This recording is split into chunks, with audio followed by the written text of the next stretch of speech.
Hello students, this is doctor Himanshu Ojha, आपका अपना college काका। सबसे पहले तो देखिए मैं ये बता दूं कि ये वीडियो इंपॉर्टेंट है, आपको लास्ट तक सुनना है।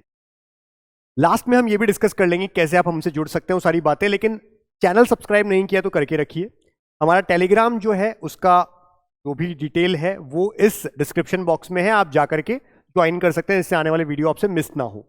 अब बात ये आती है कि ये वीडियो इसलिए बनाना पड़ रहा है क्योंकि बहुत सारे यूट्यूबर्स ने ये वीडियोस इस तरह के बना दिए गैप एफिडेविट, गैप सर्टिफिकेट को लेकर के, तो हम ड्रॉप सर्टिफिकेट भी कहते हैं, जो बच्चा ड्रॉप लेता है उसके लिए। होता क्या है कि बच्चों के मैसेज आना हमारे पास में स्टार्ट हो जाते हैं। बच्चे पूछने लग जाते हैं कि सर ये गैप एफिडेविट अभी बनाना है क्या, नीट के फॉर्म में लगेगा क्या? तो सारी बातें आपको समझनी है ये वीडियो के लिए। इसके लिए आपको सुनना पूरा प्रॉपर पड़ेगा।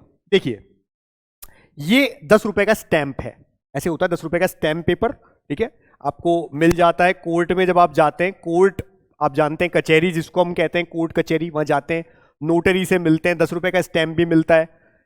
गैप एफिडेविट 10 रुपए के स्टैंप पे बनता है। अगर 10 रुपए का स्टैंप नहीं है, क्योंकि आजकल कई सारी चीजें आ गई है, अपडेट भी आने लग गया है, जैसे ऑनलाइन ई स्टैंप पेपर, 10 रुपीज ई स्टैंप चल जाएगा। दोनों नहीं है तो आजकल कोर्ट में नोटरी कह देते हैं आपको 50 रुपए वाले पे बनवा लीजिए या 100 रुपए वाले पे बनवा लीजिए, तो टेंशन लेने की जरूरत नहीं है, बना सकते हैं। अब बहुत सारी चीजें हैं छोटी छोटी। सबसे पहली तो ये गैप एफिडेविट कब बनवाना चाहिए। तो बच्चे हमसे पूछते हैं क्या अभी बनवाएं? मैं आपको स्ट्रिक्टली कहूंगा अभी बनवाने की कोई रिक्वायरमेंट नहीं है, मत बनवाइए। कितनी देर लगती है बनाने में? 15 मिनट मैक्स टू मैक्स, 15 से 20 मिनट में आपका गैप एफिडेविट बन जाएगा। ये कोई ऐसा सर्टिफिकेट नहीं है जिसके लिए हम अप्लाई करते हैं, कोई डिपार्टमेंट हमको बना के देता है, ऐसा कुछ भी नहीं है। 10 से 15 मिनट लगना है, कोर्ट में नोटरी जा करके वो साइन कर देगा, ऐसे स्टैम्प पेपर पे होता है, तो कोई बड़ी बात नहीं है। इसलिए मैं कह रहा हूं कि अभी नहीं बनवाना है, क्योंकि बहुत सारे कॉलेजेस ऐसे हैं जो आपसे डिमांड करते हैं कि ये 100 रुपए के स्टैम्प पेपर पे बनवाना है, उस समय आपको 100 रुपए के स्टैम्प पे चाहिए होगा। तो मेरे कहने का मतलब ये है कि आप अभी से ये गैप एफिडेविट मत बनवाइए, नीट के फॉर्म में कहीं भी नहीं लगता है। पहली चीज, जब काउंसलिंग होगी तो काउंसलिंग के फॉर्म में भी कहीं भी नहीं लगेगा। यानी ना तो नीट के फॉर्म में रिक्वायरमेंट है, ना ही काउंसलिंग के फॉर्म में रिक्वायरमेंट है। कब जरूरत है? जब एडमिशन हो जाता है, आपका एडमिशन हो गया, कोई कॉलेज मिल गया, अलॉट हो गया, अब जाकर के आपको उस कॉलेज में जो 5, 7, 10 दिन मिलते हैं, मैक्स टू मैक्स 5 से 7 दिन मिलते हैं वैसे, उस ड्यूरेशन में आपको अपने सारे डॉक्यूमेंट्स और फीस सबमिट करनी होती है। उसी के साथ में अगर कहीं पर गैप एफिडेविट मांगा जा रहा है तो आपको देना होता है। पहली बात तो सारे कॉलेजेस गैप एफिडेविट मांगते ही नहीं है, सबसे पहली चीज। जो मांगते हैं तो वहां आपको प्रोड्यूस करना है, और वहां पर भी अगर किसी ने बता दिया कि हमको 100 रुपए के स्टैम्प पेपर पे चाहिए, तो 100 वाले पे ही आपको चाहिएगा। इसलिए अभी से बनवाने की कोई जरूरत नहीं है, क्योंकि मेरे पास बहुत सारे मैसेज आए कि सो एंड सो वीडियो बनाया गया, ऐसा ऐसा चैनल पे बनाया गया, उन्होंने कहा कि हमको अभी बनवाना है, तो हम कहां से बनवाएं, उसका क्या फॉर्मेट होता है। तो मैं सारी चीज बता रहा हूं, लेकिन ये भी बता रहा हूं कि अभी बनवाने की जरूरत नहीं है। आप आराम से जब आपका कॉलेज अलॉट हो जाए तो जाकर के 15-20 मिनट लगेंगे, बनवा लेना, कोई बड़ी बात नहीं है। पहले से सारा फॉर्मेट रेडी रख लेना और जाके बनवा लेना। ये तो हो गई एक बात। दूसरी बात, किसको बनवाना है, कौन बनवाए गैप एफिडेविट? तो इस गैप सर्टिफिकेट, जिसको हम गैप एफिडेविट बोलना चाहिए, एक सही टर्म गैप एफिडेविट होता है इसका, किसके लिए है? वो स्टूडेंट जिन्होंने 12th के बाद, समझिएगा बात, सपोज आपने 12th क्लास की, मैं 12th वालों की भी बात कर रहा हूं, मैं बैचलर्स वालों की भी बात करूंगा, बीएससी बीए जिन्होंने पहले से कर रखा है उनकी भी मैं कह रहा हूं, ऐसे स्टूडेंट जिन्होंने 12th क्लास क्लियर कर ली, क्लियर हो चुके, 1 साल हो गया, 2 साल हो गया, 3 साल हो गया, 4 साल हो गया। कई बच्चे होते हैं 3-3 साल से ड्रॉप कर रहे हैं, 4-4 साल से ड्रॉप कर रहे हैं, तो उन्होंने 3 या 4 साल पहले 12th किया था, इस बीच में उन्होंने कोई कोर्स नहीं किया। अब अगर आपने इस बीच में कोई भी कोर्स नहीं किया, चाहे 1 साल हो गया चाहे 4 साल हो गए, तो आपको गैप एफिडेविट प्रोड्यूस करना पड़ता है। और ये क्यों है? बेसिकली ये इसलिए है कि आप जिस भी कॉलेज में, यूनिवर्सिटी में एडमिशन ले रहे हैं, आप उनको ये बता रहे हैं कि इस ड्यूरेशन के बीच हम कहीं पर भी नहीं थे, ना तो मैं किसी जगह पे किसी कोर्स में एनरोल्ड था, ना मैंने कुछ किया। क्यों? क्योंकि आप जब डॉक्यूमेंट्स दे रहे हैं अपनी टीसी और माइग्रेशन, तो वो लास्ट जो भी आपने इंस्टीट्यूशन पढ़ा है, कोई स्कूल है, कॉलेज है, वहां का आप दे रहे होते हैं। अब अगर लास्ट का आप दे रहे हैं तो उसमें ईयर लिखा हुआ है कि भाई आपने इस इंस्टीट्यूट से, इस स्कूल से, इस कॉलेज से आप 2019 में निकले, अब चल रहा है 2024, तो 5 साल आप कहां थे? तो आप गैप एफिडेविट दे रहे हो, आप कह रहे हो कि मैंने इन 5 साल कुछ भी तैयारी नहीं की, मैं फॉर्मेट भी अभी बताऊंगा कैसा होता है। 5 साल हमने कुछ नहीं किया, हम केवल तैयारी कर रहे थे नीट की, हमने किसी स्कूल में किसी कॉलेज में कहीं दाखिला नहीं ले रखा था, ये सारी बातें हम बोलते हैं इस एफिडेविट में। तो ये तो बात हो गई 12th के बाद।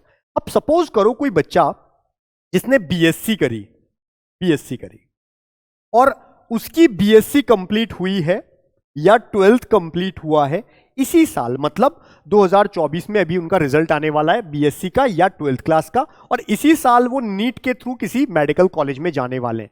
ऐसे बच्चे को गैप एफिडेविट की रिक्वायरमेंट नहीं है। ध्यान रखिए, कोई जरूरत नहीं है गैप एफिडेविट। क्यों नहीं है? क्योंकि आपकी जो टीसी या माइग्रेशन आएगी 12th से आए या बीएससी से आए, उसमें लिखा रहेगा आपने 2024 में यहां तक आप पढ़ रहे थे, 2024 से आप निकले इस कॉलेज से, तो आप जस्ट दूसरे कॉलेज में चले गए, मतलब बीच में गैप ही नहीं हुआ। जब गैप नहीं हुआ तो किसी तरह का कोई एफिडेविट, कोई सर्टिफिकेट देने की जरूरत नहीं है। तो किनको देना है? जिनने कोई भी कोर्स क्लास में किया, 12th या बीएससी किए हुए, उनको 1 साल या ज्यादा हो चुके हैं, मतलब कुल मिलाकर बीच में गैप आ गया है, तो आपको गैप एफिडेविट देना है। यह है एक बात। कई बार बच्चे क्या पूछते हैं, बच्चे कहते हैं सर मैंने 10th तो की थी 2020 में, लेकिन बीच में 1 साल मैं फेल हो गया या नहीं गया, 11th मैंने बाद में करी, या 12th मेरे को अब करते करते अब 2024 हो गया, तो 2020 या 21 में 10th की थी, 2024 में 12th किया है, तो हमको क्या इस बीच का गैप देना है? गैप इसके बीच का नहीं होगा। लास्ट इंस्टीट्यूट क्या था आपका, लास्ट कॉलेज स्कूल क्या था आपका, लास्ट में आपने 2024 में अगर निकले, कोई गैप एफिडेविट की जरूरत नहीं। चाहे पहले आपने 10th कभी भी की थी, किसी भी साल बीच में गैप लिया हो, गैप का मतलब लास्ट से गैप की बात कर रहे हैं, बीच में गैप रहा हो तो उससे कोई मतलब नहीं।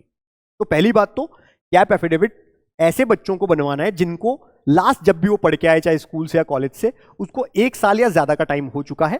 इसी साल जो पास आउट कर रहे हैं 2024 में किसी भी जगह से, उनके पास टीसी और माइग्रेशन में 2024 लिखा होगा, उनको जरूरत नहीं है गैप एफिडेविट की। ये हो गई एक बात। कई बार क्या होता है, ये भी मैं आपको बता दूं, कई बार इस तरह से होता है कि बच्चे ने बीएससी में एडमिशन ले रखा है, वो सेकेंड ईयर में है अभी, ठीक है, उसके पास उसकी 12th की ओरिजिनल टीसी और माइग्रेशन है उसके हाथ में अभी भी, और बीएससी में भी वो पढ़ रहा है। जैसे ही नीट क्रैक हो जाता है, उसको कोई कॉलेज मिलता है, वो चाहता है कि मैं बीएससी की टीसी और माइग्रेशन निकलवाऊं ही नहीं, कोई बात नहीं, चलेगा। वो क्या कर सकता है, अपनी 12th की ओरिजिनल टीसी और माइग्रेशन ले जाकर के शो कर दे, बीएससी का बताए ही नहीं, शो ना ही करे। हालांकि मैं जब ये बात कह रहा हूं तो ऐसा कहना भी गलत है, अगर आपने बीएससी किया तो आप बताइए। फिर भी मेरे पास क्योंकि इस तरह की क्वेरी आ रही है, इसलिए मैं आंसर दे रहा हूं कि कई बार बच्चे बोलते हैं कि हम फर्स्ट ईयर में, सेकंड ईयर में हमको बीएससी की टीसी माइग्रेशन नहीं निकलवाना है, तो हम क्या करें? अगर ये आपके पास ओरिजिनल टीसी और माइग्रेशन 12th की है तो आप प्रोड्यूस करिए, साथ में गैप लगा दीजिए, जो भी बीच का गैप है वो आपको देना पड़ेगा उसके बाद में। तो ये एक तरीका है। अगर आपने बीएससी की ही फर्स्ट ईयर या सेकंड ईयर में है और वहीं से टीसी निकलवा ली, टीसी या माइग्रेशन की, अब हम यहीं से ही छोड़ रहे हैं इसको क्योंकि हमारा नीट में हो गया है, तो अगेन टीसी और माइग्रेशन में लिखा होगा 2024, चाहे फर्स्ट ईयर से निकले हो, सेकंड ईयर के बाद में आपने छोड़ दी हो, जब लिखा है तो आपको कोई दिक्कत नहीं आएगी, आप उसे जमा करवाइए, कोई गैप एफिडेविट की उस केस में जरूरत नहीं है। तो पहली बात तो मैंने बता दी, गैप एफिडेविट किसको बनवाना है, कौन कौन से केसेस में बनवाना है, किस केस में नहीं बनवाना है, किस पर बनाना है। तो हमने कहा 10 रुपए के स्टैंप पे रहता है हमेशा, लेकिन आजकल कुछ कॉलेजेस डिमांड करते हैं 100 रुपए के स्टैंप पे, या 10 रुपए का स्टैंप होता ही नहीं है उनके पास में उस समय कोर्ट में, नोटरी में, वो 50 या 100 के लिए कह देते हैं। कोई दिक्कत नहीं है, इसमें कोई इशू नहीं होने वाला है। 10 नहीं है, 50 या 100 है, वो कोई दिक्कत की बात नहीं है, अच्छी बात है, कोई इशू नहीं है उसमें। अब क्या फॉर्मेट रहता है, वो फॉर्मेट की मैं बात कर लेता हूं। इस तरह से ये 100 का स्टैंप है, जैसे ये 10 रुपए का है, ऐसे 100 रुपए का स्टैंप भी होता है, और यहां पे पूरा एफिडेविट बना रहेगा। अब वो एफिडेविट में क्या क्या लिखवाना है, ये है फॉर्मेट। अब ये फॉर्मेट मैं क्या करने वाला हूं, जो हमारा टेलीग्राम चैनल है, डिस्क्रिप्शन दिया हुआ है टेलीग्राम चैनल का हमारे इसी वीडियो के अंदर, आप जाइए उस टेलीग्राम को ज्वाइन कर लीजिए। उसमें हम हर वीडियो जब आता है तो आपसे मिस भी नहीं होगा, चैनल सब्सक्राइब करके फिर भी रखिए। और एफिडेविट जो है वो हम ये वाला फॉर्मेट डाल देंगे आपके जो टेलीग्राम चैनल है उसके ऊपर, तो आपको नजर आ जाएगा, आप ले सकते हैं इसका पीडीएफ और अपने अकॉर्डिंग इसको तैयार करवा सकते हैं। लेकिन मैंने फिर से कहा, अभी से बनवाने की जरूरत नहीं है, इसको एडमिशन हो जाए तो बनवा लीजिएगा। 15 मिनट लगते हैं, वो कैसे लगेंगे कि आप ये पूरा पहले से प्रिपेयर रख लेना, अभी मत करिए इसके लिए। नीट हो जाने तो पहले नीट पे फोकस रहो, नीट में अच्छे से एग्जाम दो, अच्छे नंबर लाओ। नीट हो जाए उसके बाद में आपके पास में टाइम ही टाइम है, आप इसे प्रिंट करवा के रखिए, मतलब ये सब चीजें लिख करके रखिए, और जिस दिन आपका कहीं कॉलेज में एडमिशन हो जाता है आप जाकर के उसी दिन सेम डे और एफिडेविट कोर्ट से बनवा लीजिए, नोटरी से बनवा लीजिए। अगर उस समय ऐसा लगता है कि छुट्टियां हैं कोर्ट में, तो 2 दिन पहले फिर जाके, चाहे आप अलॉट होने से 2 दिन पहले चल जाइएगा, फिर तो ये होगा ज्यादा से ज्यादा कि आपने 100 पे अगर बनवा लिया तो दिक्कत नहीं है। 10 पे बनवा लिया और कॉलेज ने कहा कि 100 रुपए के स्टैंप पे चाहिए तो इशू होता है। तो इस केस में आप 100 रुपए के स्टैंप पे बनवा लीजिए, फिर कोई दिक्कत नहीं है। अगर 10 रुपए का भी मांग रहे हैं तो कोई दिक्कत नहीं है, कहना कि 100 का है, कम का नहीं होना चाहिए, ज्यादा का होता है चल जाएगा। अब एफिडेविट जो है वो इस तरह का है जिसपे लिखा क्या है देखिए, और इस और का मतलब भी मैं आपको बता देता हूं। आपको सारे और नहीं लिखने, अपने को इनमें से कोई एक चीज लिखनी है। लिखा है आई मिस्टर या मिस, जो आपका नाम है वो लिखा जाएगा, आपकी एज लिखी जाएगी इतने year, Indian inhabitant residing at, आपकी जो एड्रेस है वो लिखा रहेगा। To hereby state and declare on solemn affirmation as under, आप क्या कह रहे हैं, I say that I have passed my, जो भी या तो 12th क्लास लिखा रहेगा यहाँ पे, हायर सेकेंडरी 12th क्लास, या आपका यूजी लिखा रहेगा, बीएससी लिखा रहेगा, जो भी आपने किया है लास्ट वो यहां लिखा रहेगा। एग्जाम इन, यहां पे मंथ और ईयर लिखा रहेगा, जैसे किसने लिख दिया जुलाई 2022 कि 22 में किया होगा तभी उसका गैप बन रहा होगा, या 23 में किया होगा तो गैप बन रहा होगा इस साल, तो वो यहां पे लिखेगा, या उससे पहले 21 20 जब भी है यहां पे लिख देंगे, लास्ट जो भी आपने पढ़ा, ठीक है। थ्रू यहां पे जो भी कॉलेज स्कूल जिसमें आप लास्ट टाइम थे उसका नाम लिखोगे। I further say that since, जो भी आपने ईयर पास किया उस साल से लेकर, ठीक है, year of passing of higher secondary या डिग्री, ये आपको ब्रैकेट वाला लिखने की जरूरत नहीं है। जब आप बना रहे हैं एफिडेविट तो ये तो हमने बताया कि क्या क्या लिखना है, इसको आप नहीं लिखोगे तो चलेगा, ठीक है। आगे लिखा रहेगा उनका पूरा एड्रेस जो स्कूल या कॉलेज था। I further say that since इस ईयर, ठीक है, टिल डेट, आज की तारीख तक, I did not joined educational institution anywhere else in India, मैंने आज तक कोई भी ज्वाइन नहीं किया है। आई से दैट फ्रॉम, जो भी साल था पासिंग ईयर, टू आज के साल तक का नाम लिख लोगे, इस बीच में is my gap period during this period, ठीक है। अब आप कहोगे कि इस साल से इस साल तक, 2021 से 24 तक, 22 से 24 तक, 23 से 24, जो भी यहां पे लिखा रहेगा, यहां से यहां तक मैंने गैप लिया है और ये मेरा गैप पीरियड है, इस बीच में मैंने कहीं पर भी कोई एडमिशन नहीं लिया था। एक बात और दूसरी चीज, अगर आप पूरी तरह से under graduation, I have completed my under graduate या मास्टर डिग्री, अगर 12th में है तो ऐसा लिख सकते हैं। अगर आपने कंप्लीट कर लिया ग्रेजुएशन या मास्टर्स भी, कई बच्चे होते हैं एमएससी करने के बाद उनका एडमिशन हो गया नीट में, तो वो कहेंगे आई हैव कंप्लीटेड माई, जो भी बीएससी एमएससी जो भी है, फ्रॉम इंस्टीट्यूशन का नाम और कौन से ईयर में किया। यानी और का मतलब है या तो ये आएगा या ये आएगा, पूरा आपको ऐसे कैसा नहीं लिखना है, या तो आपने 12th वाला किया है तो ये लिख दो, ये मत लिखो। अगर ग्रेजुएशन पोस्ट ग्रेजुएशन हो तो ऊपर वाली बात मत लिखो, ये लिखना, स्टार्टिंग वहां से होगी, फिर ये लिख देना, ठीक है। I am making this affidavit to produce the same before the concern college authority to indicate my gap period from again, इस साल से इस साल तक, and pursue my studies from the NEET UG या PG course at this college and university. कई बच्चे ऐसे होते हैं नीट पीजी का एग्जाम दे रहे हैं और यूजी जब उन्होंने किया उसके बाद में 1 साल का गैप हो गया, 2 साल का गैप हो गया, तो भी आप यहां पे उस चीज को लिख सकते हैं। लिखोगे किसमें आपका एडमिशन हुआ है, ठीक है, जिस कॉलेज में हुआ वो। Whatever stated here in above is true and correct to the best of my knowledge. तो दो हमने और लिखा है, या तो ऊपर वाला आ जाएगा या नीचे वाला आ जाएगा। कॉलेज स्कूल में है, किस में है, आप उस अकॉर्डिंग लिख सकते हैं। और ये पॉइंट लिखना है, सोलमनी अफर्म्ड एट, आपका जो जगह है यहां पे हो सकता है बेंगलोर लिखा रहे, दिल्ली लिखा रहे, कोलकाता लिखा रहे, जयपुर लिखा रहे, जहां भी आप हैं उस प्लेस का नाम आएगा। ऑन दिस, जिस दिन आप बनवा रहे हो उस दिन का नाम आएगा। और यहां पर लिखा रहेगा जैसे 2024 है ना, 2023 24 जो भी है आप लिखोगे इतने ये आइडेंटिफाइड बाय मी। एडवोकेट का यहां पे रहेगा क्योंकि आप कोर्ट में नोटरी से बनवा रहे हो, वो लिखेंगे आपका डिपोनेंट, ठीक है, बिफोर मी, ये सब वहां पे आपको लिखवा देंगे कोर्ट में। आपको कुछ नहीं करना है, आपको तो ये पूरा फॉर्मेट लिख करके लेके जाना है और बता देना है कि हमको इतने रुपए के स्टैंप पे बनाना है। कितना टाइम लगता है स्टैम्प पेपर पे, जब आपने पूरा आपने लिख करके रख रखा है, कोई दिक्कत की बात नहीं है। आपको उनको शो भी करना चाहिए कोर्ट में, आप नोटरी के पास जा रहे हो, आप लेकर के जाओ कि मेरा लास्ट कॉलेज या स्कूल ये था, इसमें लिखा हुआ है डिग्री में या मार्कशीट में लिखा हुआ है इस साल आपने किया था, उनको भी दिख जाता है और वो आपका साइन कर देते हैं। कई बार आपके नोन होते हैं कोर्ट में तो वो भी देख लेते हैं कि हाँ ओके है, वो उसी समय बस साइन करना है, सील लगाना है, दे दिया। 15 से 20 मिनट का काम है, बहुत लंबा चौड़ा काम नहीं है। ज्यादा से ज्यादा कभी ये हो सकता है कि आधा घंटा लग गया, 1 घंटा लग गया, बस, इससे ज्यादा टाइम नहीं लगता है। इसलिए कंफ्यूज मत होइए। चाहे तो आप अपने खुद के घर से, जो स्टेट है आपका, उस स्टेट में आपका जो डिस्ट्रिक्ट है, जो टाउन है, वहां से बनवा लीजिए। कई बार ऐसा होता है बच्चे के पास टाइम नहीं है, उसको पहुंचना है, उसको कोई कॉलेज अलॉट हो गया, उसको वहां पहुंचना है, ये फॉर्मेट साथ ले जाओ, वहां पर भी तो कोर्ट है, वहां पे बनवा के दे देना, कोई बड़ी बात नहीं है इसमें। तो इन चीजों में कभी टेंशन नहीं लेनी है। बस मेरा कहने का मतलब है अभी से बनवा के रखने की कोई जरूरत नहीं है। क्योंकि बहुत सारे लोग कह रहे हैं कि आप बनवा के रखिए, बहुत ज़रूरी होता है। मैंने सारी चीज़ें बता दी। पहली चीज़ तो हर कॉलेज मांगता ही नहीं है, जो कॉलेज मांगता है वहाँ ज़रूरी है, बिल्कुल जिसने मांगा है उसको तो देना पड़ेगा। बट कभी ऐसा भी होता है कि जो मेजर चीज़ें हमारे पास 10-12 की मार्कशीट है या बाकी की चीज़ें वो हमारे पास है, टीसी माइग्रेशन सब चीज़, हम पहुँच गए कॉलेज में, उन्होंने कहा कि ये भी चाहिए और आज लास्ट डेट ही है एडमिशन की, तो कोई बात नहीं, ऐसे में घबराना नहीं चाहिए। एप्लीकेशन लिख के दे दीजिए कि हमारे पास आज के दिन गैप एफिडेविट नहीं है, हम with in 7 days 10 days 15 days जो भी वो आपको बोल देंगे उसमें हम आपको सबमिट कर देंगे, अदरवाइज हमारे एडमिशन को कैंसिल माना जाए।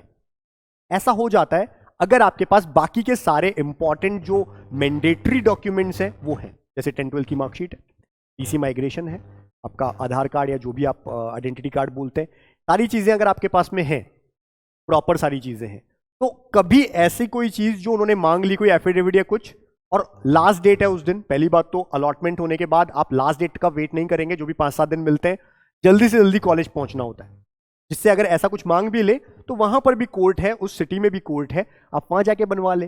फिर भी अगर आपको ऐसा लगता है कि हम नहीं बनवा पा रहे हैं तो आप एक एप्लीकेशन उनको लिख के दे दे और उनसे कुछ टाइम मांग लीजिए, 7 दिन 10 दिन वो दे देते हैं, कोई बड़ी बात नहीं होती। तो आप इस तरह से करिए।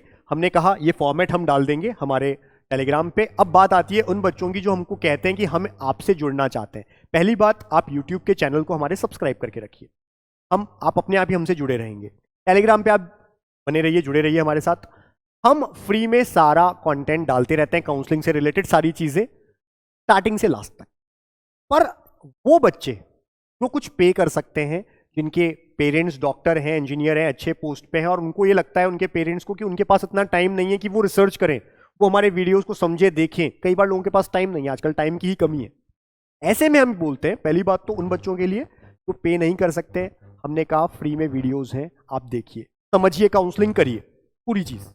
पर जो पेड काउंसलिंग हम बोलते हैं, मेंटोरशिप प्रोग्राम कहते हैं, ये ऐसे बच्चों के लिए है जिनके पेरेंट्स पे कर सकते हैं और उन्हें लगता है कि वो उतना टाइम नहीं दे सकते हैं काउंसलिंग प्रोसेस के। तो क्या करना है, हम आजकल एक प्रोग्राम हमारा चल रहा है पेड काउंसलिंग, तो बहुत साल से चल रहा था, हमने उसमें कुछ एडवांसमेंट किया है। हमने एक मेंटोरशिप भी साथ में ऐड कर दिया पेड काउंसलिंग के ही सेम पीस में, सेम प्रोग्राम में। हम एक मेंटर अलॉट करते हैं जो खुद एमबीबीएस कर रहे हैं, किसी अच्छे गवर्नमेंट कॉलेज से टॉप रैंक के साथ उन्होंने नीट क्रैक किया होगा। वो क्या करते हैं, बच्चे से डेली व्हाट्सएप पे मांगते हैं कि आज बच्चे ने क्या किया, what he did, what he will, what he achieved and what he regret. ये चीजें बच्चा लिख करके रोज भेजता है, मेंटोर उसको पढ़ता है व्हाट्सएप पे और बताता है कि आपने इसमें क्या चेंजेस कर सकते हैं। यहाँ व्हाट्सएप का मतलब है टाइम सेव करने के लिए बच्चे का भी। बच्चा भी अगर कॉल पे हर टाइम बात कर रहा है तो डिस्ट्रैक्ट होगा। अदरवाइज कभी बच्चे को लगे कि उसे कॉल पे उनसे स्ट्रैटेजी पूछनी है नीट की या कुछ ऐसा डिस्कस करना है, वो कॉल भी कर सकते हैं, जो भी टाइम मेंटर आपको देते हैं उसके बीच में। तो आप मेंटर से पूछ सकते हैं, मेंटर आपको स्ट्रैटेजी बताएंगे, वो बताएंगे कहाँ आप गलती कर रहे हैं, क्या आपको और करना चाहिए, एडवाइस देते हैं। जिससे हमारा मकसद है नीट में, क्योंकि अभी से बच्चे हमारे साथ जुड़ने लग गए हैं, तो नीट में बच्चा अच्छा स्कोर कर पाए, दिस इज इंपॉर्टेंट। तो हमारी वजह से अगर उसका स्कोर और बढ़ रहा है ये बहुत अच्छी बात है। इसके अलावा काउंसलिंग तो आपको मिल ही रही है इसी सेम प्रोग्राम में, जहां हम कहते हैं इंडिया में लोग काउंसलर्स ऑफिस खोल के बैठे हैं, 1-1, 2-2, 3-3 लाख रुपए ले रहे हैं काउंसलिंग के। हम तो 7,500 गवर्नमेंट कॉलेज काउंसलिंग का और 15,000 केवल प्राइवेट डीम्ड का ले रहे हैं, डिस्काउंट प्राइस में जो अभी हमने निकाला था। इतने कम प्राइस में हमारा सारा काउंसलिंग प्लान है, इससे ऊपर तो हमारा कोई फीस ही नहीं है। तो अपने आप सोचिए, अगर हम ये प्राइजेस में काम कर रहे हैं और इसमें हम आपको इतनी सारी चीज दे रहे हैं, हम सारे इंफॉर्मेशन देंगे, नीट का हुआ या कोई काउंसलिंग जो पहले निकल जाती है, जैसे आईपीयू या केरला के कॉलेजेस, पौंडीचेरी के कॉलेजेस, और कोई चीज जो पहले आ जाती है, आइजर के फॉर्म हो या कोई भी इससे रिलेटेड चीजें हो, वो हम आपको टाइम टू टाइम बताते हैं। नीट की पूरी काउंसलिंग करवाते हैं। काउंसलिंग में मेंटोरशिप बहुत इंपॉर्टेंट है। काउंसलिंग मेंटोरशिप का मतलब है हर एक बच्चे को स्पेशली उसके अकॉर्डिंग प्रेफरेंसेस बना के दी जाती है, उनसे डिस्कशन होता है, आप कौन सा स्टेट में कॉलेज चाहते हैं, क्या चाहते हैं, और अकॉर्डिंगली बनाते हैं, ऐसे ही नहीं पकड़ा देते हैं सबको जनरल। फिर आपका रिजल्ट आना, कॉलेज अलॉट होना, कॉलेज अलॉट होने के बाद आपको कैसे क्या करना है वो पूरा हेल्प करना, डॉक्यूमेंट स्टार्टिंग में क्या क्या चाहिए उसमें हेल्प करना, नीट का फॉर्म या कोई भी फॉर्म जब काउंसलिंग के निकलते हैं, डमी फॉर्म भर के, एक डमी फॉर्म भर के उसका वीडियो बना के हम आपको सेंड करते हैं, सारी चीजें हैं इसमें। और लास्ट में जब आपका सिक्योरिटी अमाउंट रिफंड होता है, वहां तक हम हमको पूरा 1 साल का यानी सपोर्ट आपको पूरा मिलता है, जो कि जैसे अगर हम देखें लास्ट ईयर का रिफंड अब चल रहा है।